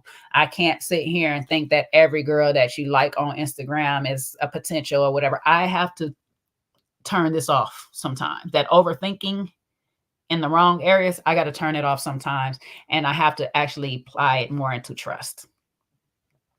It's not an easy thing for us to do sometimes, but you have to practice it going forward. So if you suffer from trust issues, you cannot sit here and be expecting everybody just to, I suffer, so you got to fix it. No. You have to fix it. You yourself have to fix your trust issues. But it's also going to take, which I always recommend, is you getting to know Jehovah, you getting to know God, period. Because that's going to help start your discernment. The second person you got to get to know is yourself. That's also going to help with your discernment. When you start to really learn those two things and start really forming a relationship, not with just God, but with yourself. Those will help your trust issues, because a lot of your trust issues stem from the fact that you don't feel like you're making the right decisions. Because your past has told you, I made the wrong decisions choosing these people. So no, I'm no longer capable of choosing the right people in my life. But sometimes you didn't choose the wrong people. Those people were chosen for you for a lesson. You got to figure out what the lesson is within each of those relationships and move forward. And trust that you're going to continue to grow to the person that you're supposed to be, so you can sit here and find the person that you're supposed to be with. So take those lessons of your past, apply them to the person that you want to grow to be. Pick out the good out of them. Learn from the bad of them. Don't regret any of them. And you're good. Like, I'm dead serious. You'll be good. Like, you'll actually start to grow in trust. You're going to come across a few here and there, but as you, in time, you're going to get better at choosing on the people that really is here for you. And you'll know. God will always tell you who is right for you. All right, Lip Galore. Thank you so much for the super chat. You have a good night, mama. Okay. Exactly. Self-examination is first. You got to know yourself. You got to know yourself. You got to know what you want, because if you're out here running around, don't know what you want, then you're going to pick up anything. Then you're going to sit here and look at it like, oh, I know I got trust issues. That I knew that I shouldn't have trusted that person. No, you didn't trust you because you didn't know you. You wouldn't have picked up that person if you knew what you wanted, because you would have known that person don't align with anything I want. And when I start to trust myself, I know when somebody lying to me. I know when I'm full of cap. And the things that and I say why you got to get with God too, because when you get with God, you start aligning yourself with things that are proper. You start aligning yourself with God's word and how to live in life. How you supposed to do things. And when you start aligning yourself with things that is right and align with God and doing what you're supposed to be doing morally for yourself, bad things is going to happen. That you can't stop that from happening in the world, but you'll find out more good things start happening. And you'll be prepared for the bad things that do happen. We just live in a flawed world right now, so bad things is going to happen. But guess what? You'll start getting more good out of life. You'll start being more happier. You'll stop living with regrets. You start making better decisions for your life. So you can conquer trust issues. It will take some time. It would take some time of really getting to know yourself and trusting that you have the ability to get what you want and what you desire out of life. Dymond's daughter talked with Aaron.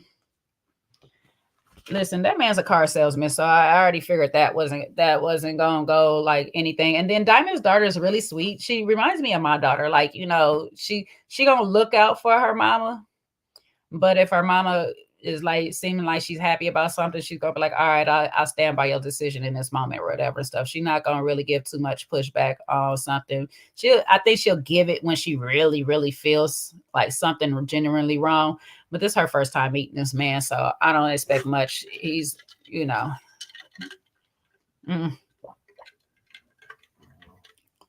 figured that much. That's what I got. That's why I was like, I'm confused. I said it last week. I'm confused on when the threesome conversation happened because it was said at 2 different times, but I did figure it would happen while it was with Shay's presence or whatnot. But what happened in the hallway though? What was the conversation in the hallway? That's what I need to know because I'm nosy. I didn't know what y'all talking about. Y'all still talking about being freaky? And Shay, I'm gonna need you not to fall asleep on a 3-way conversation. I know you ain't with it, girl, but look, it's intriguing. Shoot, watch the couples of throubles. You know, I'm gonna review that show, so you know you can come over here and watch these reviews with me. You know what I'm saying? Because, child, I'm about to review that show. I watched one episode. I'm sold. I'm sold. It's about to be a whole mess over there. I know it is. I'm about to review couples to thruples, and I know every week it's gonna be a whole mess, even with my one strong couple, because it takes a lot to talk about being in a whole polygamous relationship, child. But yeah. What I say, Dymond and her daughter, they chop it up. Aaron is in there for now. You know what I'm saying? It ain't going nowhere. I don't think they're going nowhere.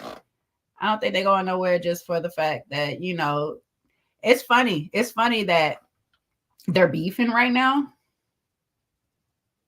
but they're a lot alike. Aaron, Dymond and Shay a lot alike. Dymond and Shay is a lot alike. It's funny that they beefing right now because, baby, ain't no way you should be judging. You should be judging a lady that continue to talk to a man because he had a baby during the course of their relationship when your man proposed to a whole nother woman during the course of your relationship. I'm just saying, hey, you can't be judging me. We about in the same boat, okay? The only thing you can say is that he no longer with that lady on Facebook. Okay, that's the only thing you can say. You know what I'm saying? And the kid is still there. But at the end of the day, ma'am, I don't know. We all can't be judged. We all can't judge like that. So I don't know. You know. No. See, Ari, no. That's not a show for you. That's a show for me because, you know, I have dabbled in these things in my life before. So I kind of understand what is going to come down the line. That is for us that has dabbled in this lifestyle and in this culture before or whatever. Yeah, but I do feel like there's going to be a lot of good relationship topics, especially for those that decide that they do want to try to venture out because you see how much struggling we having with these people that's just trying to be in a monogamous, I'm going to put the quotes, the monogamous relationship on this show right here, okay?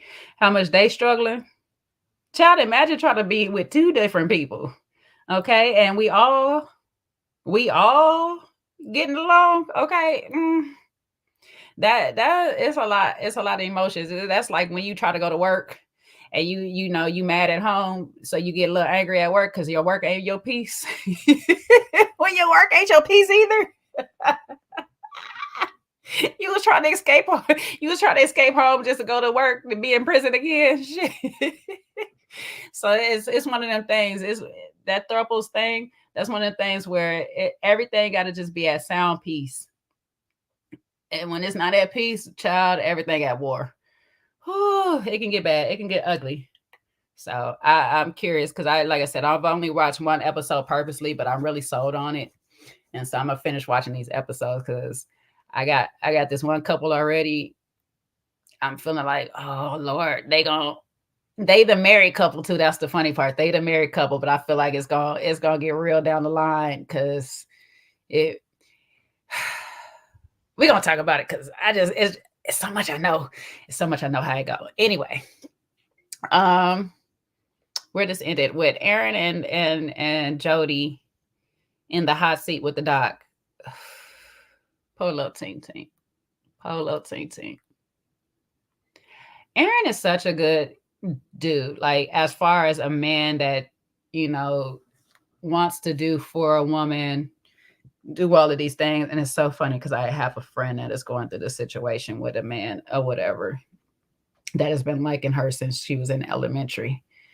And he refused to stop. And I mean, she's been so honest. That's why I said what he do with the information is up to him, but she's been so honest. And he still to this day is just like, I hear you, but I want my shot.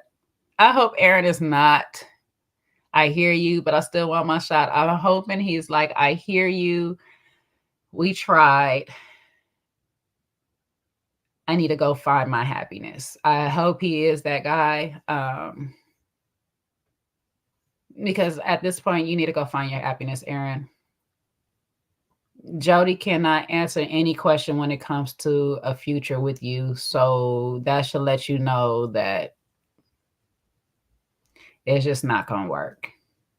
It's not gonna work. And like I said, with my friend, I think it's the same thing. I would like to say it's money, but because the fact that I've actually seen my friend be with somebody that is, he has the money, but it just, everything else is just not working for her. It's not working for her in the way that she needs. The other thing that outside of the money that is working is, which I see Aaron don't have on a consistency, is that confidence. That's another thing that works. And I think if Aaron had that confidence like he had in this episode when he made that comment, back to Aaron H., I think if he had that consistently, Jody might look at him differently. But because he is a lot times meek, he's just not being seen in her eyes. And unfortunately, it's just not Aaron. So I can't ask him to give what he can't. So yeah, it's sad to see it, because I overall, I think they would be a couple that can eventually work, but I cannot ask Jody to grow into something she don't have for this man. Bambi, come here, mama. You good? You still laid on your back like a dying cockroach? All right. Anywho, what y'all having good conversation with Josh in the chat? Did Josh tell y'all what he said in that hallway?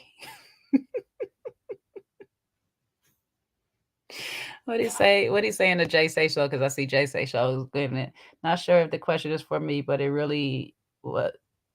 But it wasn't really old-ish. It was probably 30 minutes after Nick actually left the house. You think he's not too busy? He's too busy not trying to embarrass Jody on TV. I feel it's vice versa. I would say that she's not trying to embarrass him on TV too, because she's seeming like she's having struggles to tell him, and now that they're on TV, it's making it even harder. Because I really went back and watched some of that episode of last week or whatnot, and the way Jody, y'all, I know y'all like to say she mean and all this stuff like that, and I pick up on the reasons why she's mean, because it's almost given. I've told this man before, I'm not feeling him like that. However, still no point to come on this national TV and act like that to this man if you already told him. But it's also in that space of, I was having high hopes and I got here and I'm sadly disappointed. And now that we're on camera, I don't know how to tell him.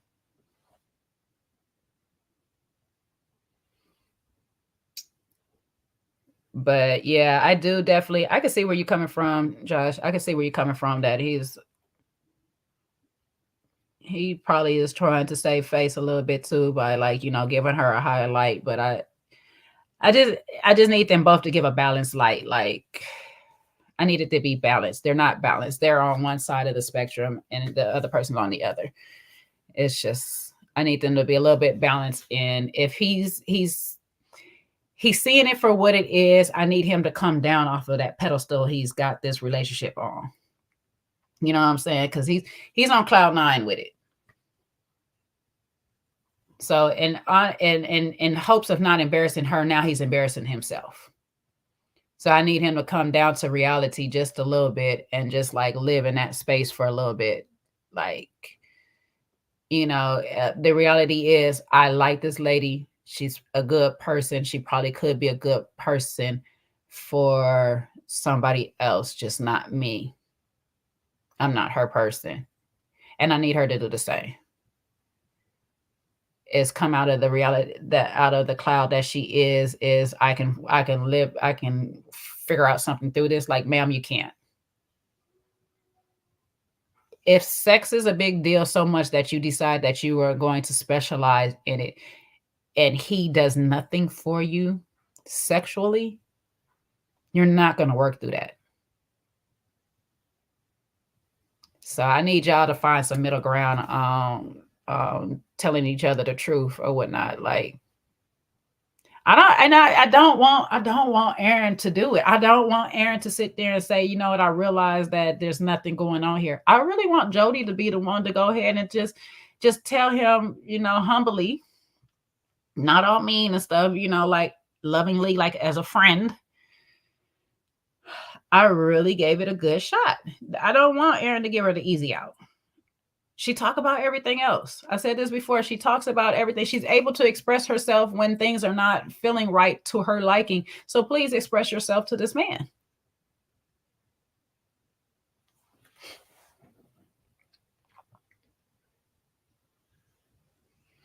Definitely have more questions, Josh. Whenever you want to come up here and interview, I will be open to interview you. So whenever you decide, you know, if you want to wait till the season is over, I don't know if y'all have a reunion. Do y'all have a reunion or whatnot? And look, I'm already getting some questions, so they might get these answers afterwards. I know he can't tell y'all, Miss Wilson. She can't tell you that right now, okay? Can't tell you that right now. But yeah, I will have you come. You know, my email is here, so drop down in my email or whatnot here. Let me go ahead and put my banner up. My email is here, though. I'll put this banner up because I know it's up in here. But drop down in my email so we can arrange something. I like to have you on.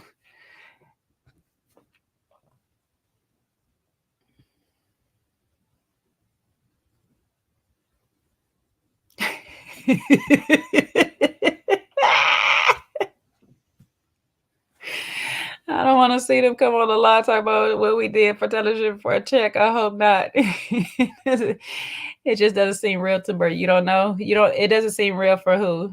Who, Tina?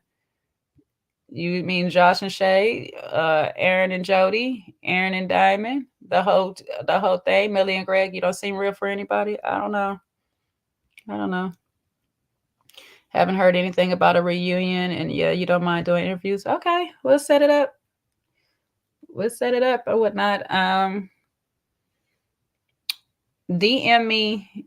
My IG is up in the description box, so DM me so I can contact you through IG and we can set it up. Aaron, Jody, for Aaron and Jody.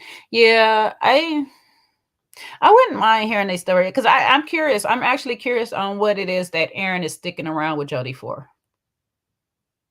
And vice versa. I'm actually curious to see what I mean, because I do feel like Aaron is more attracted to Jody. So I can kind of see why he's sticking around. But I really want to know why Jody is been staying this long. Like, I don't know at this point if it's just production keeping them there because we already got rid of 2 couples. And so production is just like, we'll hold off until the very last to tell them how you feel or whatever. I don't know what it is. So yeah, I would like to know. You know, I don't know if she'll be able to tell us that either once it's all said and done. So anywho.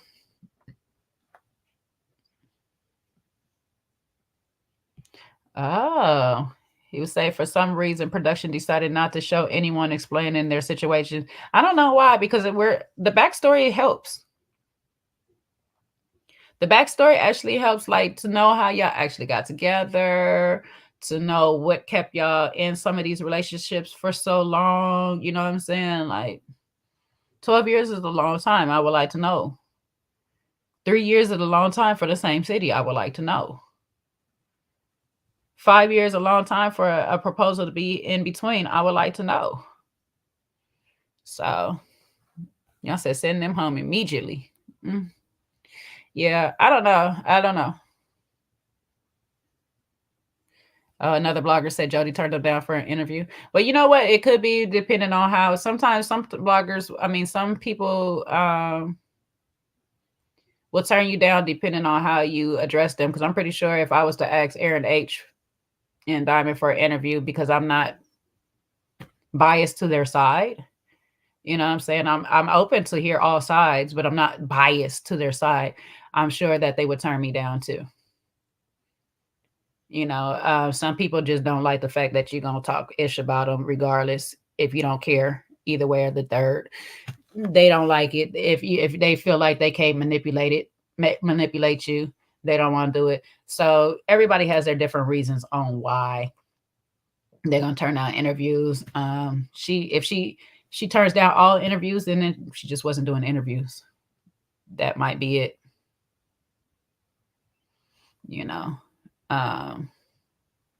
Sometimes they might not be ready to really process the things that they seen about themselves on TV. It's a different thing to actually, have one opinion about yourself and then actually see yourself in work. You when we be doing stuff, we don't really be thinking about what we look like and how we are to people when we doing it. And then you get to watch it back. Like me, I be sometimes hating watching videos of me back. I be like, why was I doing that? Why? What was you doing? Even when I was acting, I used to kind of hate reviewing because we would have to watch ourselves back, which I know is good practice, but it's like so weird because you just be like, you in your head while you doing it, you like, oh, this gonna be cool, this gonna look great, and you see back on camera, you be like,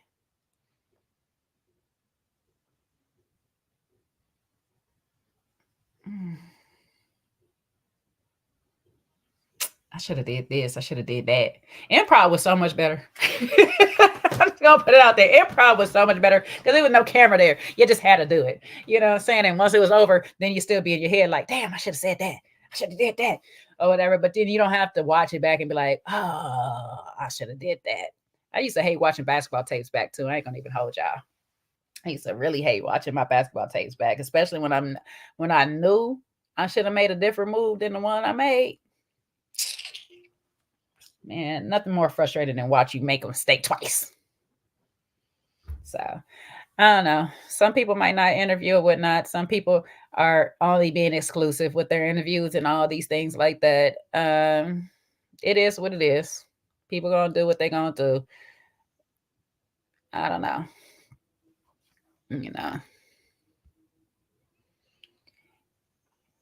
You say you hate how it sounds, so I never listen to my stuff back. Oh, you hate how you sound. Yeah, I be saying that sometimes too. And it's so funny because I know I have different voices. Like when I'm on the phone, I like my phone voice. I love my phone voice. I feel like I sound so good on the phone. Now, somebody got to record me. One of my friends going to have to record because I really need to hear how I sound. But I think I got a fine radio voice over the phone. But then when I be listening to myself on this, I be like, ooh.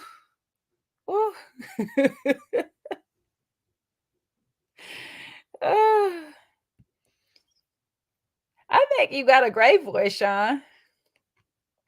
Yeah, I think you got a great voice. You be sounding okay on YouTube. You be sounding so educated and stuff. You know what I'm saying? Yeah, the sad part is production story was told, not the cast member story. So yeah. That's a sad reality about reality TV is that you're gonna go in with your story and you gotta hope that your story is good enough that production is like, okay, I'll go with your story too. But they gonna do what they want. Production gonna do what they want. They're gonna tell the story that they want to tell.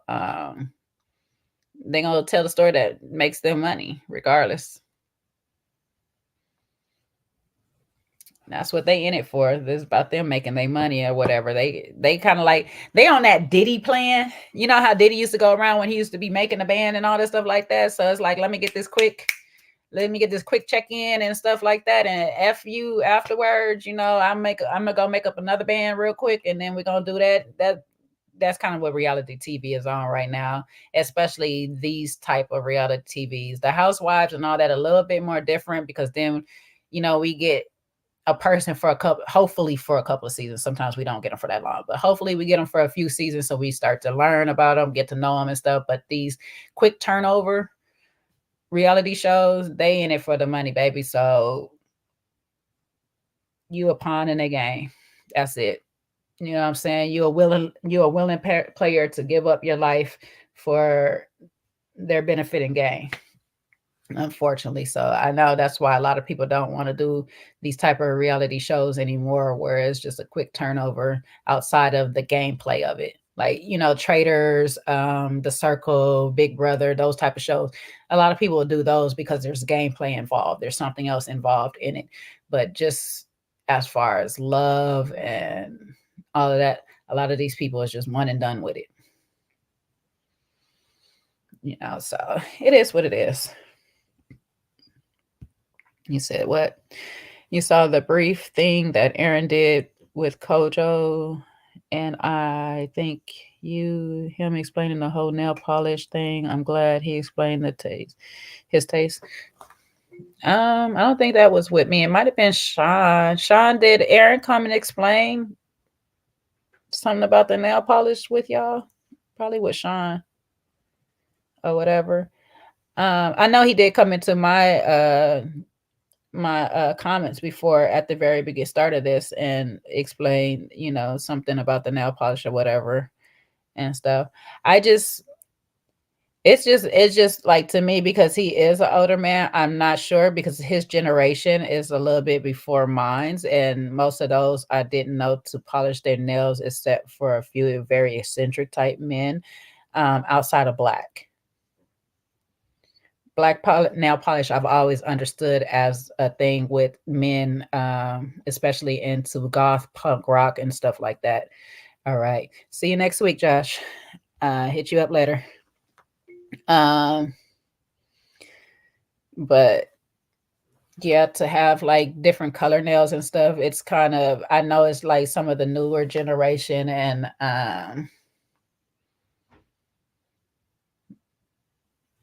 different tones of expression. It wasn't with you. Maybe he dropped in the Kojo's comments or with something. Okay. Yeah.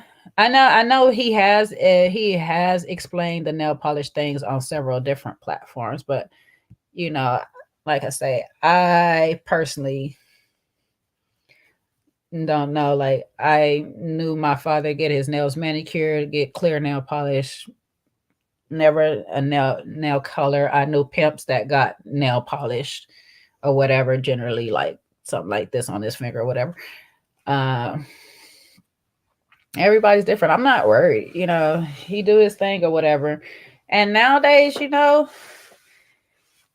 there's more women into fluid men. So, it is what it is. If because I knew at a time that the earrings meant something. Now it's like people getting the earrings things. The nipple piercings on men used to mean something, but I know like, I don't want to say hardcore straight men because they've been in a pen before, but I know men that got piercings all over and stuff like that, but they also was into pain is pleasure type thing. So, there's always that stuff. So I don't know. People gonna do what they want to do, Look, Nick from Summer House is very much manly man, as we can see, but he is running around in the half top. Now, part of that is because he runs marathons and stuff, but that could be looked at as some type of way too. He do. Now that he does. I can see some pimping in his past. The way he talk, he be having a little pimping in his voice. You know what I'm saying? He know how to talk. I give Aaron that. Aaron H can know how to talk. He can maneuver the best of some people's. You know what I'm saying? Some people's not on the game. He can get up in there. He can get up in their head. So I can see that. I can see a little pimp game to him. A little pimp. Pimping since been pimping. I can see it. So he might be a reform pimp.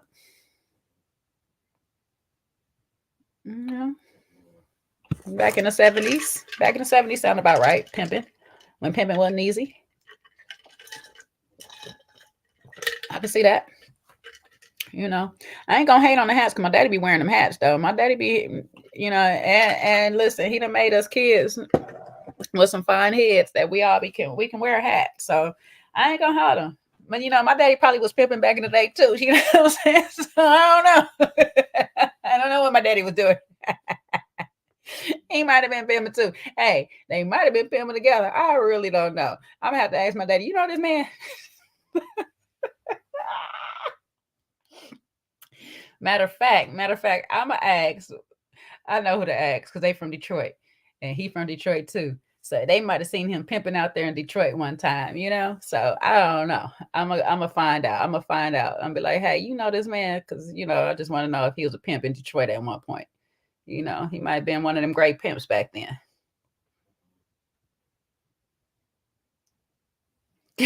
His half tops and bold workout gear.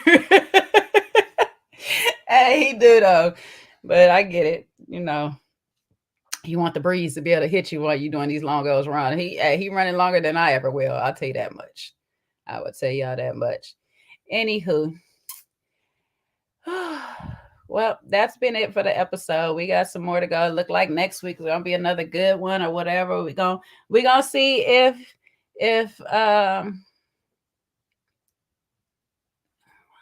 3, 4. The 4th proposal goes well for Aaron H. next week, because he said he was married twice, and I assume he would propose another time. You know, that's another question they could have asked. I don't know if they know about him being married the other 2 times, but you know, are you a serial, like proposer? What's happening at this point? You've been married twice, proposed 4 times, or about to be 4 times. Could be more. Okay, but at least 4 times you about to propose now. Okay, but we're gonna see on that one. Hopefully Jody and Aaron decide that they're better off friends, and if they can't be friends because they still love each other, that's fine too. They could just go their separate ways, like Deborah Cox and Vaughn eventually did. They can't be friends because they still in love. Well, Aaron's still in love and Jody never was. Millie and Greg, we hope they can figure it out together. Chris and Sandia, she ain't going nowhere. She ain't going nowhere no time soon. So there's that. So anyways, we're going to get up out of here, y'all. We're going to find out next week. We'll be back. Hopefully Elsie will be off of vacation. She's living her best life right now. So we might have her back next week. So shout out to Elsie. I hope she's having so much fun out where she is. We'll see her again next week. Okay. We'll see you all next Friday, same time, same bad channel. And until then, I'm glad we did meet. I'm glad, you guys are all here with me. I appreciate you all very, very much, and if you appreciate me, go ahead and hit the like button, share and subscribe. And if you're watching this on a replay, leave a comment down below. Even if you didn't like what I said, you know what I'm saying? Because I was talking crap about one of your favorite cast members. It's okay. It's okay. I'm okay with that. You can hate me because you love them. It's okay. I'm going to still love me, though. Good night, y'all. Y'all have a good night. Bye. Love y'all. Y'all have a good night, okay? Because guess what? I'm standing on this.